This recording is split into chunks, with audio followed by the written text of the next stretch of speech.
It's Sunday morning, and every decent man and woman is listening to Testmiles with Nick Miles on FM News 101 KXL. Buckle in. It's Sunday morning, time to cars for the next 60 minutes on your weekly automotive experience. I'm Nick Miles. You're listening to America's Automotive Radio Show. Testmiles, locally created, nationally celebrated. This morning's team includes Misfits, Rapscallions, Ne'er-Do-Wells. That's Genya, the intern, Sean Walker, here in the studio. So what's on the show today? Well, first of all, it is another Family Service Day coming up. We're going to be talking to the guys from Certified Automotive Repair in Salem. Find out how you can get your vehicle serviced for free if you need to do that. We're also going to be talking about Mudfest. Mudfest is an annual competition in which the journalists in the Northwest get together and judge for a final winner to be the Outdoor Activity Vehicle of the Year. We'll talk about categories. There were 6 of them. We'll talk to some of the winners, and we'll find out who was the overall winner. Now, the average cost of repairing a car in Oregon is $2,250.52. In Washington State, that number is $2,394.09. But not everybody can afford to pay those bills. In 2012, Americans paid an average of $537 for car maintenance on one single vehicle in one single year. So if you don't earn enough money to maintain your car or repair it, you might be looking for a bit of help. And that may come in the form of Brian and Ben from Certified Automotive Repair. They are on our show to talk about the system that they have, or a service day that they have, where you can bring your vehicle in and get it serviced. It's called Family Service Day. Brian and Ben, welcome to the show. So Family Service Day, this is number, how many have you done of these? This will be our 3rd one. And the first 2 were very successful. Yep. What's the principle? Outline Family Service Day for me. Family Service Day basically was founded to just help families in need. We partner up with a nonprofit, typically is how it started. And our nonprofit's Habitat for Humanity. But the last week or 2 before the event, we opened it up to the public, and we do have some spaces open, Nick. So this is where someone brings their vehicle down, and what do you do for it? Essentially, all cars that get checked out on Family Service Day will get a free oil change service and a safety inspection. If there's something of safety concern that we can resolve for them in their hour time slot, then we go ahead and do that for them at no cost. So you give people an hour, you find out what's wrong with their car, you'll do a basic maintenance check, and then some sort of belt tightening and an oil change. And then if there's anything major, at least they know what's going on in the car, right? Yeah, that's correct. And you do try and repair as much as you can within that hour. Yes. All right, so you have a bunch of people that have helped you. Obviously, Habitat for Humanity are your chosen sponsor for the event, but there are other people that get involved with this too, aren't there? Well, we do have some sponsors, and one of our sponsors is Pioneer Trust Bank there in Salem. And they've helped you a little bit towards some of the costs of doing this? Yes, absolutely. They've been a helpful sponsor with the past event, and hopefully in the future. And we really appreciate them. And But typically, like Ben said, we can, within that hour time slot, we can do, if we find some safety concerns, we can address quite a few things. So now we know what you're going to do. What's the process of getting on to those spaces? Because you have a limited number of spaces. People have to register. You can't just show up to do this. So what do they do to get their car service for free next Saturday? Essentially, they just need to give us a call, Nick. And we'll set up an appointment time, let them know what's available. And then they just show up about 10 minutes before their appointment time, and we get the car checked in, and then it comes into the building. All right, so give me all the digits of where they need to call and what they need to do. Phone number is 503-399-2149, Certified Automotive Repair. Or you could find us on the web at www.carsalem.com. Call the shop, ask for Ben or Brian. All right, give us the phone number again one more time. 503-399-2149. All right, so if you have a car that you cannot afford to get serviced and you think it may need just now this isn't something you need lots of repairs with, this is something just a general service, but bring it in. The guys, make an appointment before you do that. The guys have approximately 10 appointments left. Is that right? So first come, first served? Yes. First come, first served. Again, you need to call these guys at Certified Automotive Repair in Salem, 503-399-2149, and get that appointment. So how many incredible unsafe cars have you found during this when you open the hood and you go, whoa? Well, there's been a couple of cars that we've been able to get back up in a good, safe condition for the drivers to be driving them. Typically speaking, we'll have 2 technicians per car for that hour time slot. And, we've had vehicles that we've done front and rear brake work, renewing pads, resurfacing rotors and whatnot. Because stopping's important, right? Yeah, absolutely. That's one of the major systems that we're looking at to try and make sure that it's adequate and up to par. All right. Have you had any cars that just come in with no brakes whatsoever, just straight metal on metal? Metal on metal. Oh, yeah. Yep. Yeah, I think at our last Family Service Day event, there was at least 5 or 6 people that walked out with, free brake work because their cars just needed it when they came in. So, I mean, it's just scary thinking that we're driving out there right now with people that just don't even take care of their brakes or obviously can't even afford it. But, I mean, it's good service that you guys are doing for that right there. It sounds like a really good service that you're doing for everybody. So, and of course, if you don't need your car servicing for free, you can go to Family Service Day. You can go to Certified Automotive Repair, not just on Family Service Day, but any day, to make sure that you get everything done right. Full Automotive Shop, thank you very much, gentlemen. We're going to take a break and going to talk about Mudfest in our next break, but I'm going to give you that phone number one more time. If you would like to get an appointment to have your vehicle serviced at Certified Automotive Repair in Salem on Family Service Day next weekend, 503-399-2149. You're listening to FM News 101 KXL. I'm Nick Miles.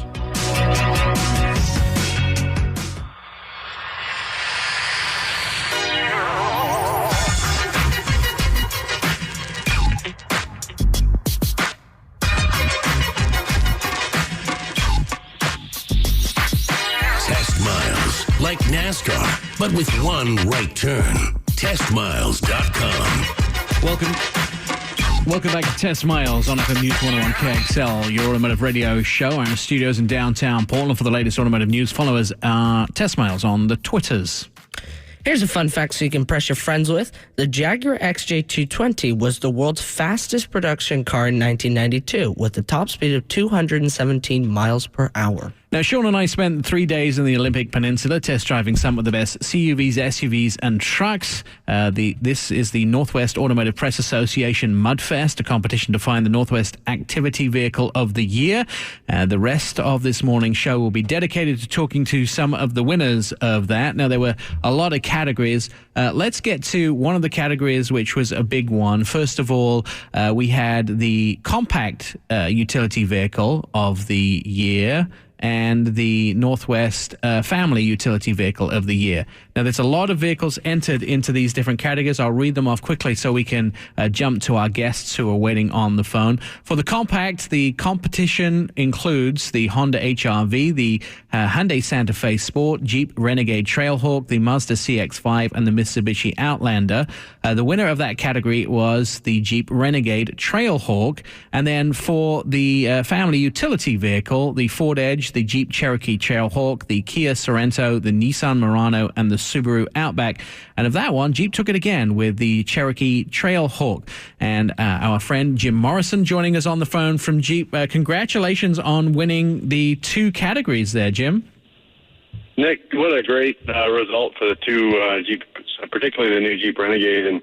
And with the changes that you guys made out there with the judging with the on-road and the off-road, it's great. Obviously, Jeep always loves winning anything that starts with mud, to help prove our capability. But to have it win, against a serious set of competitors in both on-road and off-road, with all of the different criteria looked at by the group, it was a nice honor. So thank you very much. And the big news from the day is being that the overall winner for the entire competition and the vehicle named as the Outdoor Activity Vehicle of the Year for the Northwest was again the Renegade. So you guys, with your newest member of the family, took the big crown. Yes, the new Renegade is a great new Jeep, and getting off to a great start here the last month or so, being available in dealerships just now, and great reception with our Jeep customers. It's our smallest, most capable SUV that we've done of that size ever, and it's really doing well. It's a pure Jeep, very recognizable with its round headlights, trapezoidal wheel openings, its 7-slot grille, you can tell it's a Jeep from 50 miles away, but when you get in and drive it, it's got great on-road handling and gets great fuel economy, 31 miles per gallon, and of course it's got great four-wheel drive capability. So you guys put the Trailhawk through its tests and let it shine in its natural environment off-road. So it was again great to be recognized as the overall winner for the Jeep Renegade. I think one of the things, Jim, that really impressed us, and Sean and I were both out there test driving these vehicles, but the fact is that we know the vehicles that can make the rough off-road course, that we have the extreme course. And initially, the Renegade was not entered into the extreme category. The extreme category was sort of reserved for those vehicles like the Wrangler that kind of get knee-deep in mud. But the Renegade got on that course, and even though it wasn't entered into that category, they said, the guys from Jeep who were at the event said, look, we know we can do this course. We're just going to show you what this vehicle can do. And everybody got to drive it around the extreme course and were blown away with this little vehicle that could do so much off-road. Well, it's good because, the people look at it and think, it's a small Jeep, it's front-wheel drive, it's got great ride and handling, amazing fuel economy. Maybe there's been some compromises, but as you can see from the result, there is no compromises. It is a true Jeep. It's got active drive, a four-wheel drive system that lets you, use the select train dial on the center console to dial it into the condition that you want. The Trailhawk, it's got a 20-to-1 crawl ratio. So for your listeners, it basically means you can put extra power to the ground with a multiplier of torque, and it really can go anywhere. And then that four-wheel drive system is so sophisticated, it actively manages the torque, like we, try to point out in the name called active drive, but it will put the power to the ground, and it'll put 100% of the power to any one wheel that needs it. So, if you've got three wheels buried in mud or in snow or on ice, we'll transfer the power over to the one wheel that needs the most grip, and it'll keep the Jeep moving forward in almost any circumstance. So it's really a very solid Jeep four-wheel drive system to use in any circumstances. Jim, always one of our favorite people to talk to. Congratulations on winning the overall and both of the categories that the Jeep was entered into. And they're in dealerships now, right? Yes, they have been on sale for just about a month, Nick, and doing very well in the showroom. And we're stocking up our dealers, and our customers are really excited to see them hitting the lots. And it's a great addition to the lineup for us at Jeep. Perfect. Jim Morrison from Jeep, thanks very much. Now, let's turn to some of the other categories that we talk about on the show here that were in that Mudfest competition. The premium compact utility vehicles. This is the luxury end of what we consider to be the compact vehicles for off-roading and outdoor activities. Entered into that category was the Buick Encore, the Land Rover Discovery Sport, the Lexus NX 200T, the Mercedes-Benz GLA 250, and Volvo's V60 Cross Country. And winning the category for premium compact utility vehicle was the Land Rover Discovery Sport. New vehicle from Land Rover. On the phone with us now from Land Rover, Bobby Burns. Bobby, what a great win for you guys to win your category, and what a great vehicle to come out of the gate with, the Land Rover Discovery Sport. Hi, Mick. Yeah, we're pretty excited to kind of kick off Discovery Sport at something aptly named Mudfest. That's a great place to be. So we're not even on sale with this car. You guys are kind of the first kids on the block to get some drive time with the vehicle. So we'll be on sale with it next month, and this is kind of a great kickoff to say, it's truly a Land Rover. We're in great company on the off-road course with Jeep that speaks to our heritage as well. So, thank you for the recognition. Now, let's talk a little bit about the vehicle, because super impressed with this. So, Land Rover have been successful mainly in the United States with their bigger vehicles, with the Range Rovers and the LR4, but never great success, although very capable vehicles, with the smaller vehicles. And this Discovery Sport is kind of a rebirth of the smaller Land Rover vehicles in the United States. Now everybody's moving to more economical and smaller compact vehicles. This is very similar to the Evoque, but you changed the rear suspension to get extra seats in it, didn't you?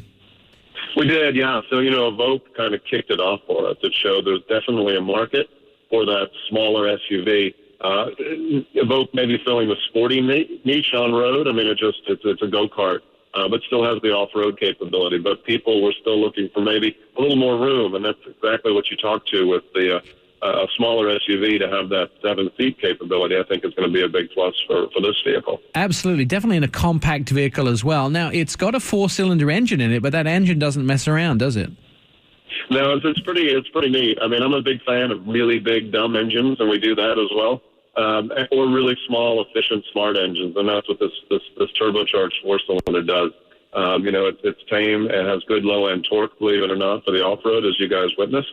But very efficient, quiet, smooth. I use the word with this vehicle, easy. It's just an easy vehicle, whether off-road or on-road. I came up with the phrase, the vehicle is kind of bored with the course, because it went through the extreme course and it was just like, yeah, this is nothing. Guys, can you throw something at me that's a little bit more challenging? But one of the reasons it does so well is that 4-mode terrain response system, right? Absolutely, terrain response. It kind of takes some of the goal with Land Rover vehicles is to make it easier for the driver, whether on-road or off-road, and terrain response contributes to that. Select the mode, look out the windscreen and say, hey, we've got mud and ruts in front of us, pick that, and the vehicle adapts to that. It picks the appropriate gear, it damps down some throttle input so we don't get wheel spin.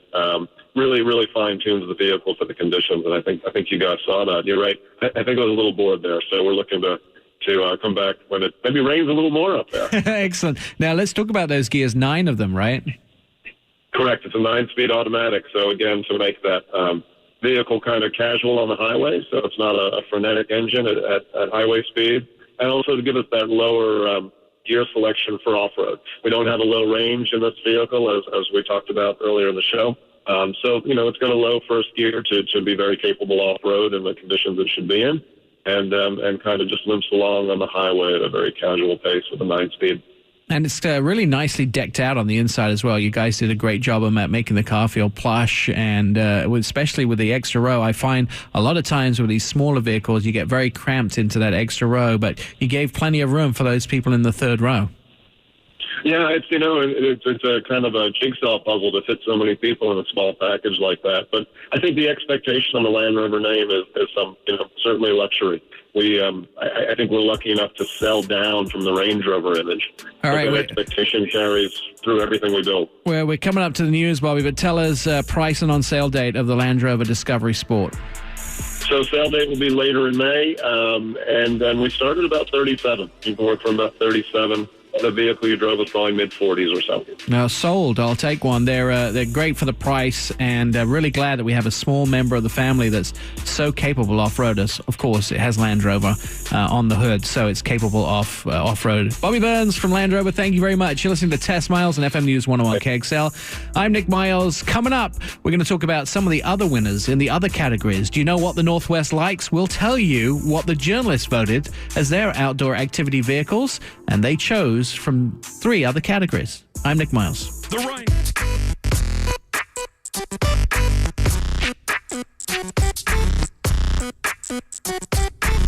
Throw it in neutral and coast in with Testmiles.com. Welcome back to Testmiles on FM News 101 KXL. I am Nick Miles. We're talking about Mudfest and the vehicles that were in Mudfest, which is the Northwest Activity Vehicle of the Year Award.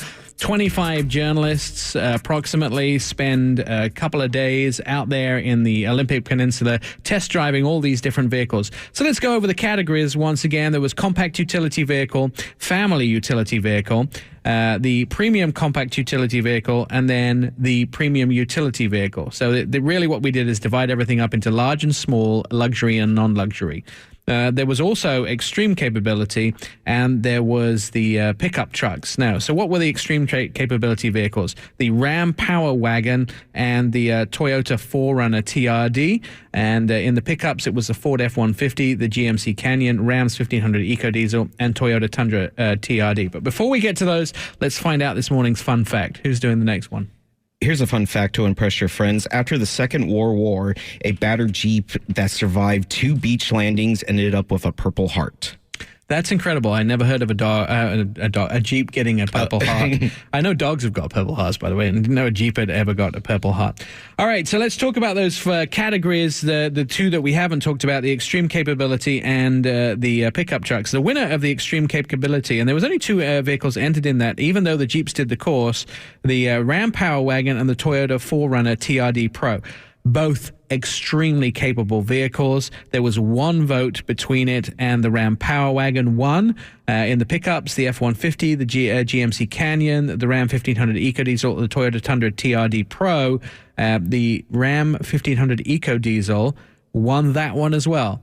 So the trend was that Ram was really showing off their pickup truck capability and their extreme off-road capability. And joining us on the phone is my friend Nick Capper from Ram. Nick, do you have any more room on your shelves, or have we taken your last trophy spaces? No. You never take any of this for granted, especially when you have 20 some automotive journalists who come in and vote your pickups top trucks. But 5 years ago, Ram became its own brand, and it separated from Dodge. So to focus on trucks and vans specifically, it really helped us. So look at us 5 years down the road, and we're delivering on everything that's important to the customers, whether it's capability or fuel economy in the different segments. So we've been very fortunate, but you just can't take that type of thing for granted.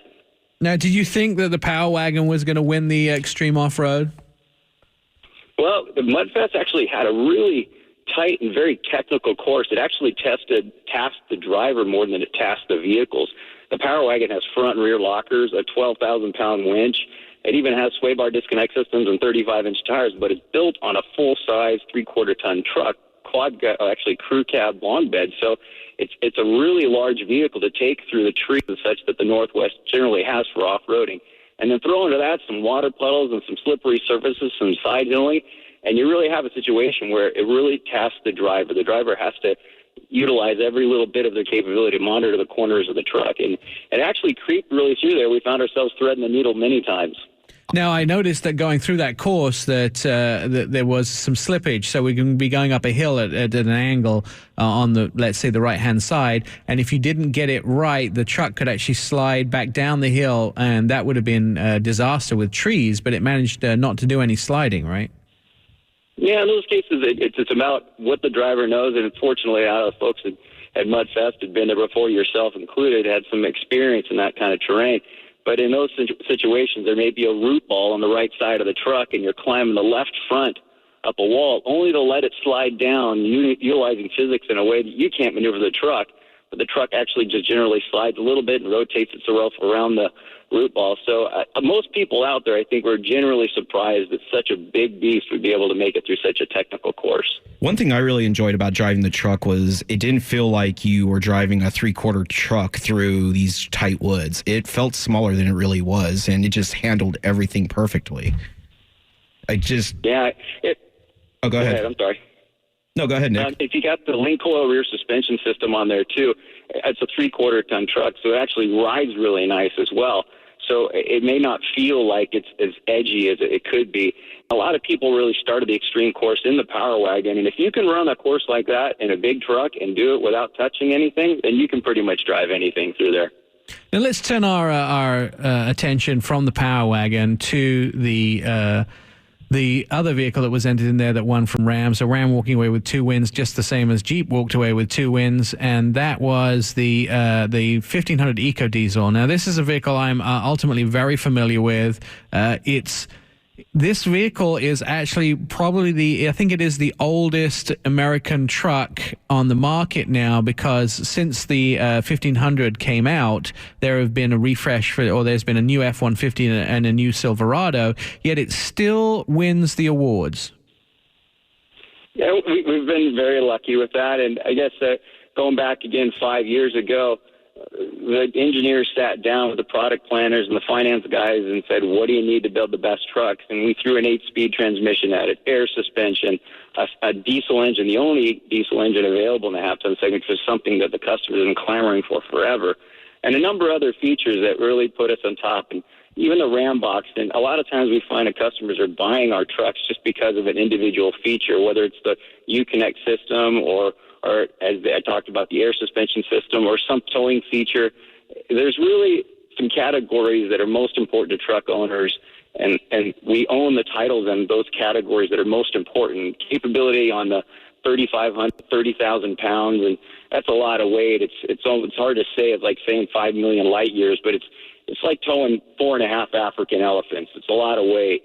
And on the power side, it's 865 pound-feet of torque, which is ludicrous. Oh, my gosh, that's a lot of power that you can put behind a dually 3,500 Ram. And then, of course, payload is 7,390 pounds. And then fuel economy, as you're talking about on the half-ton side, is the number one reason that people are buying a lot of these trucks. And we're hitting 29 miles per gallon in a full-size truck. And that's not just like an EPA number that people are having a hard time hitting. People are actually beating that number. I think that you had a positive experience on your long-term loan yourself. Yeah, absolutely. And I will tell you, if I was sheepish and I did freeway miles, I did a lot of coasting and hypermiling, I've hit the 35 mile a gallon mark in that vehicle. Now, of course, it's hard to maintain, but I can definitely do it for short periods of time. But 29 was absolutely realistic. But one of the things that amazes me most about this vehicle, we know Ram's capability, we know their history, we know that they've dominated. And by the way, if you didn't know this already, the Ram 1500, according to a map which was put out by Yahoo Autos in the last few months, is the number one selling vehicle in Oregon. Period. The number one selling vehicle in Oregon, the Ram 1500. So we know all about its capabilities, but you guys have branched out. Not only are you doing work vehicles that can haul, tow, and do everything else a work person would need them to do, you're also doing vehicles that can double as a family vehicle. You're making the interiors clean. You're going with higher trim levels. You're doing leather, Wi-Fi hotspots, high-end Uconnect systems, and that's because that's what the customer's asking for, right? Yeah, if any of your listeners are out there even considering buying a crossover or a truck or somewhere in between, we're actually absolutely seeing a large volume of people making that switch for exactly that reason. Trucks are no longer stripped down vinyl floors with crank windows and manual locks. You have all the features and creature content that people expect from even sometimes luxury sedans. The pricing on a truck can range anywhere from $23,000 up to $60,000. And that's just in the half-ton segment. That just gives you this wide range. There's really no other automobile or out there that shares a platform with so many different configurations: two-wheel drive, four-wheel drive, crew cab, reg cab, and then, of course, all the powertrain and even gear selections on the truck. Absolutely, Nick Kappa. We congratulate you again for winning for the extreme vehicle category with the Ram Power Wagon and winning with the Ram 1500 Eco Diesel. Great wins for Ram at Mudfest this year. And Nick, we'd have you back anytime on the show. Thanks very much for participating. Thank you, Sean. Nick, thanks for having us on the show. All right, we'll talk to you soon. Coming up in Testmiles, we'll talk about the one category. We'll recap Mudfest, and we'll talk about the overall winner. Who deserved a win, who got a win, who didn't get a win but maybe deserved it. That's all coming up. I'm Nick Miles. Favorite us, tweet us, friend us, love us, all at testmiles.com.